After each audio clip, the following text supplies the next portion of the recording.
from USC and Stanford men's national championship from 2018. And this was the second clip we watched.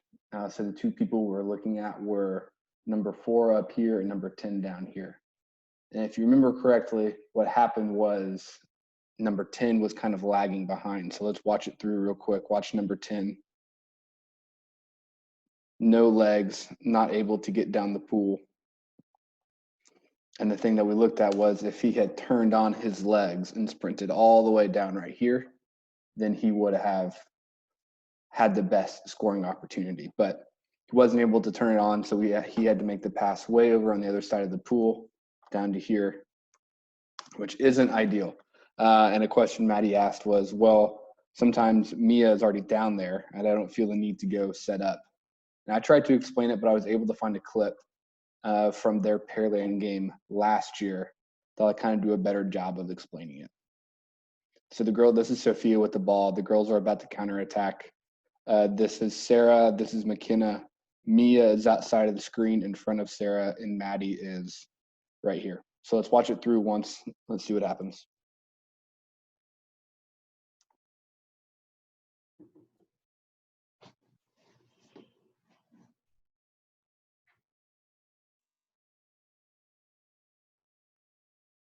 Okay, so weren't able to make the shot. That's okay.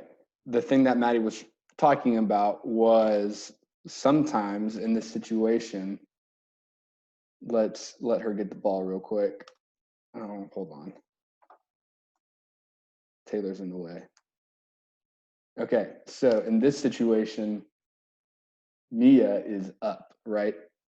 So McKenna is what Maddie was asking the question about, right? McKenna is coming out of guard, coming out of center defense, and there's no reason for her to turn on the jets because Mia is up, right? If she were to turn on the jets, then she would take away Mia's advantage and bring a defender with her.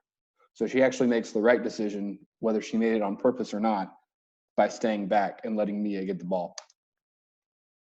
Or I guess that's Sarah getting the ball. But if McKenna had come up with her, the defender would have come up and it would have been too busy up front. So this was a little bit different situation where our first wave counterattack was already all the way up.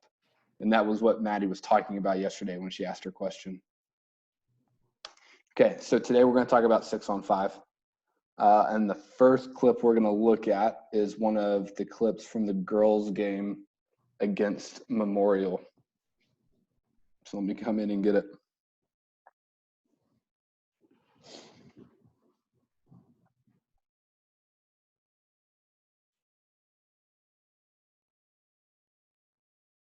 And we're doing possession number 8.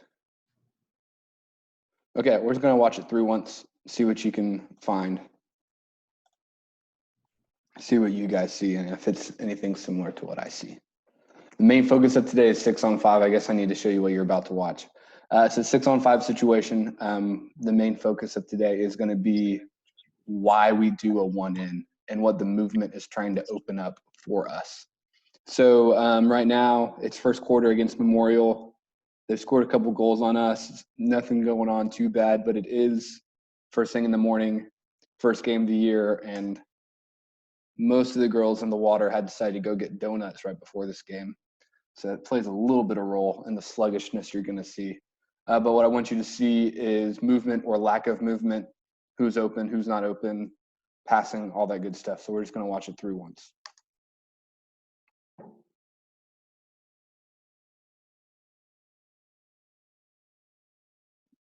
Coach W already yelling. Okay, so we have a 6-on-5. Trying to get the ball set up to Kirsten to run a 1-in. She walks in and movement way, way late. Bad pass up top, not dry. And I mean, a 6-on-5 with one pass isn't necessarily what's going to get the goalie off his axis. But we're not talking about passing today. We're talking about that movement we want to see in a 1-in. Passing is something that we can clean up. We don't really need to watch video on passing. We just kind of got to focus hard on that. Let me get back to the right possession.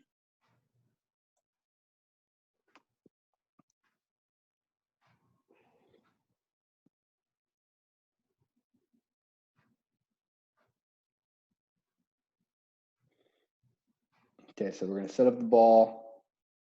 Let's get the ball down to Kirsten. I'm going to pause it. I'm going to show you the kind of movement we want on a 1-in and why we want it.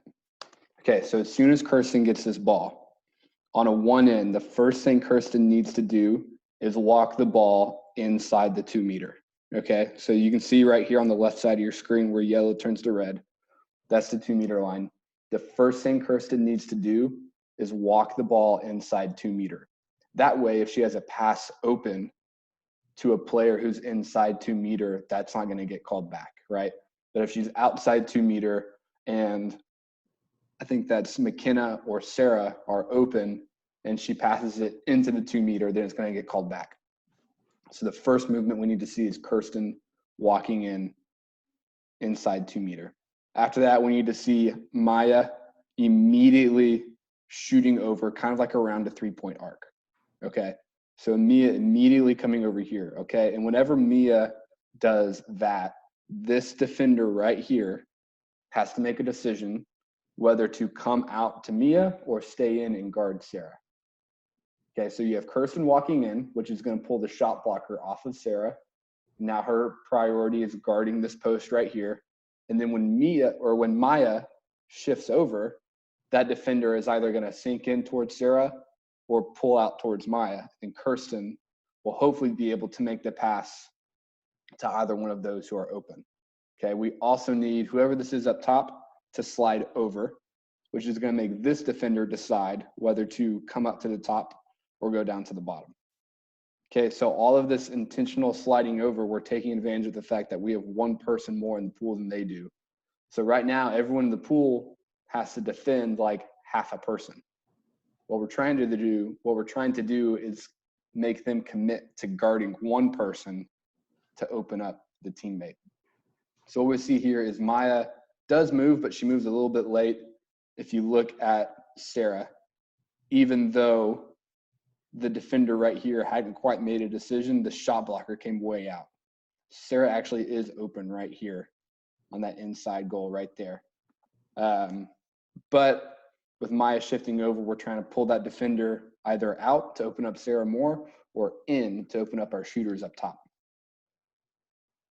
So we go to Mia up top, and we could have made a couple more passes, kind of a bad possession there. We need to see, you can see I made a comment, we need to see more dry passes. If those passes are dry and they're quicker, we're able to make more of them and kind of get the goalie off our axis. Okay, now I'm going to show you another collegiate game. So in this one, we're going over to the girls' side of the ball, but it's another national championship. It's USC versus Stanford again, but this time on the girls' side, same year. Okay, and so what is happening right now? Stanford has just drawn a 6-on-5. You have Stanford in the white and USC in the red.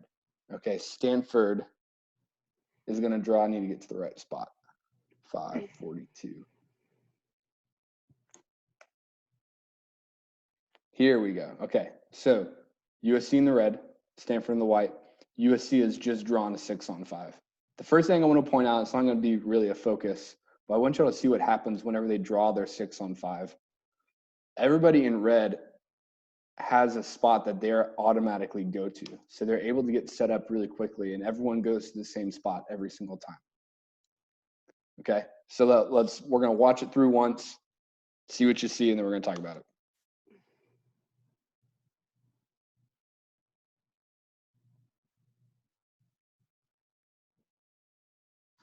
She winds up scoring a pretty nifty goal there. Okay, so let's go back. They are also trying to run a 1-in here. So notice that when the ball gets to the 1, everyone is immediately shifting over. There was no waiting about it. Everybody knew exactly what their job was. And that job was to shift over towards the ball. Okay, so the 1 is going to walk the ball in.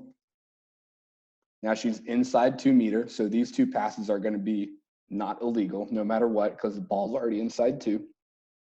She's trying to get the shot blocker to walk out. And the shooter up here is going to shift out a little bit more to try to draw the defenders outside. And you see the defenders gave them a lot of space, okay?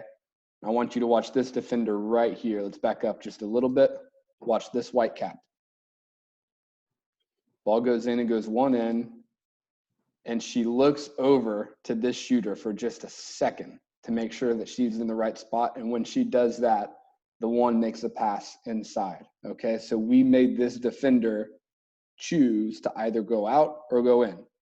And she decided to go out, which set up a really good inside pass right there. Misses the shot, but a really good rebound. She actually picks it up and punches the ball in. Pretty cool. So what you can see there is everyone knew exactly the movement that they needed to be making. Okay, so we're going to go to our boys now. In their first game against Pearland in Charger Challenge. Well, does anybody have any questions about that? Yeah, I can switch back to that video if anyone has a question. Okay, I was just move on then. wondering. Okay, so we're gonna look at this clip right here. So let me tell you what's going on in this situation. We draw a 6-on-5. Hold on. So we've drawn a 6-on-5. I called the timeout to make sure that we were clear on whether we were going to run a 1-in, whether we were going to want to run a 6-in, and what we needed to do and who exactly needed to move. So it's really, really important for you guys to understand that this is off of a timeout. So there's no reason for us to not know what's going on if we're coming off a timeout. So we're going to get this set up, and what you'll see, let's watch it through once, but Dalton is over here at the 6, and he's going to run a 6-in. Let's watch it through once, and then we'll go back and talk about it.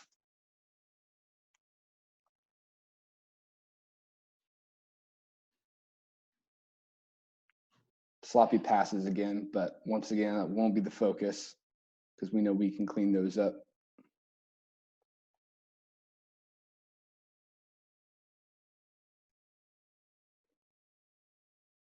Okay, so the first thing I notice here is Juan's lack of movement. And I want you to see how when that person doesn't move, it really messes up the spacing that we're trying to get. So Dalton's going to get the ball right up here from the goalie, and we're going to go a 6-in. No. So at this moment, you see everybody slide over besides Juan. Okay? Since Juan doesn't slide over, our defender right here has no choice to make. Right? He's still able to guard Juan's shot and have a hand on Steven without having to move. He's able to guard 2 people at once without Juan moving. See, he didn't even have to move, and he takes away Juan's shot path. So we throw it back over there, and we're actually going to try to do another 6-in. I think we're going to get the ball back to Dalton. We're going to try it again, and Juan stays put still. Okay, so now we were able to pull this guy out a little bit. If Juan shifts over, then this guy is going to decide whether to crash in on Steven's open water here or to go out towards Juan. But Juan stays here, and for that reason, we're not able to open up Steven. And he's standing right in front of the goalie. The goalie doesn't really have to shift over in order to block his shot. So not a very positive shot here. So you can really see what happens when one person doesn't do their job, how the rest of it kind of breaks down. We're going to go back to collegiate girls. We're going to go back to USC and Stanford in the women's championship. And we're going to look at another 6-on-5 possession. Do we have any questions about that one? We just watched our boys against the Pearland boys. Awesome. Trying to get to the right spot here. Okay, so this time Stanford has the ball. Stanford drew a 6-on-5 in transition. So you see this red cap on the very far right of the screen. She's on her way to being ejected, so she's not going to be a factor. Let's look at the situation. Stanford 2, USC 2. It's the first quarter. There's a minute left. That's 2 shot clocks. So Stanford knows if they get a goal here, they're probably going to be leading after the first quarter. They're probably going to win the quarter. So you have to know that's in their mind right now. Their situational awareness is really high. Try to use up this shot clock, get a goal, then you only have to defend for one more shot clock, and you go into the quarter break with the lead in the national championship. So let's watch it through once.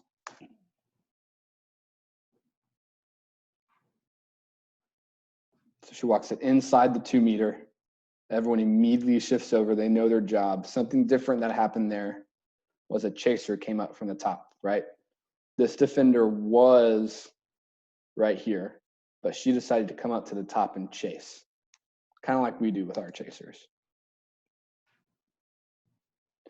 Go back, reset to the one end, try to open up a shot up top.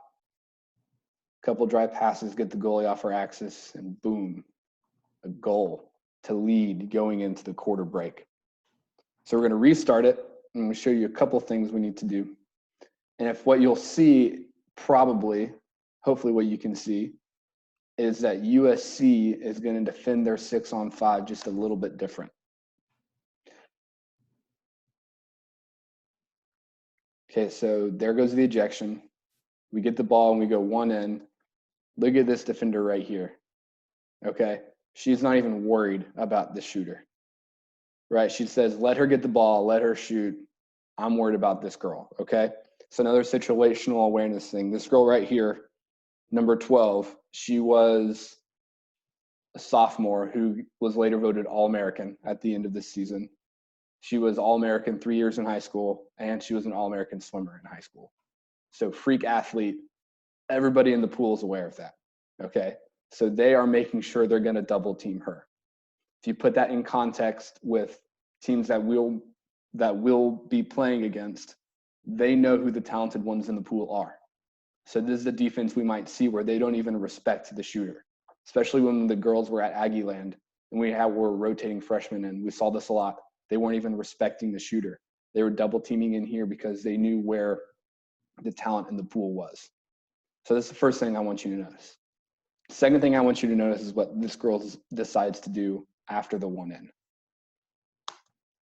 So she goes one in, she walks it inside 2 meter, everybody shifts over, and she chases over here, okay? So what that decision tells us is that they're not worried about the pass over here. They're not worried about the shooter over here. They're worried about these two shooters right here. And I'll tell you why. Because this girl right here was voted NCAA MVP after this game. For all of college, for all of the season, she was voted the best player. Another situational thing. That's why she's chased up here. But you see they're able to get around it and still get the shot they want off by making clean, dry passes, shifting over, and pulling those defenders away from where they want them, right? She's able to go up top, pull the chaser off back there, open shot with a couple pump fakes, and the goal. So what the point of this little talk was to be able to understand why we're moving the way we want to move in 6-on-5. Do we have any questions over that last clip we just saw? No? All so right. what we're trying to do we go. is it's Mia. Hey, Mia. So what we're trying to do is like pull the defensive off by using other good people, is what you're trying to say? What we really want to do is we want to make the defense make a decision. Okay, yeah. We don't necessarily care what decision they make, but whenever As long as we can follow through. Yeah, if y'all can see my screen still, Yeah. by cap number 9 right here, by her shifting over, this defender has decided, okay, whatever, take that shot. I'm going to guard in the middle. Okay? We don't necessarily care what she decides to do. We just don't want her to be able to guard 2 people in the same spot. Okay. Because we'll have one more person. As long as they commit to somebody, there should be somebody else open to take that shot. And so that's the main goal. Yeah. Yeah, exactly. Okay.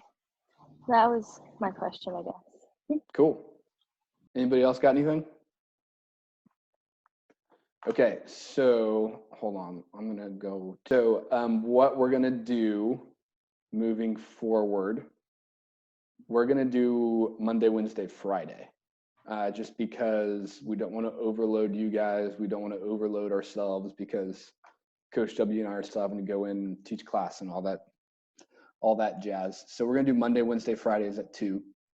Another thing that I want you to be looking for on the It's Learning course, we're going to upload one of the 2 words lessons for you guys.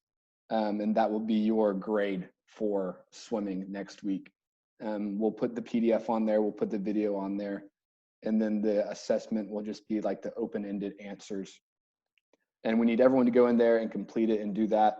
And I will share some of the good answers. I'll share some of the people who had some good words to say with the rest of the team at the end of the week whenever we meet on Wednesday and Friday. So make sure you get that taken care of.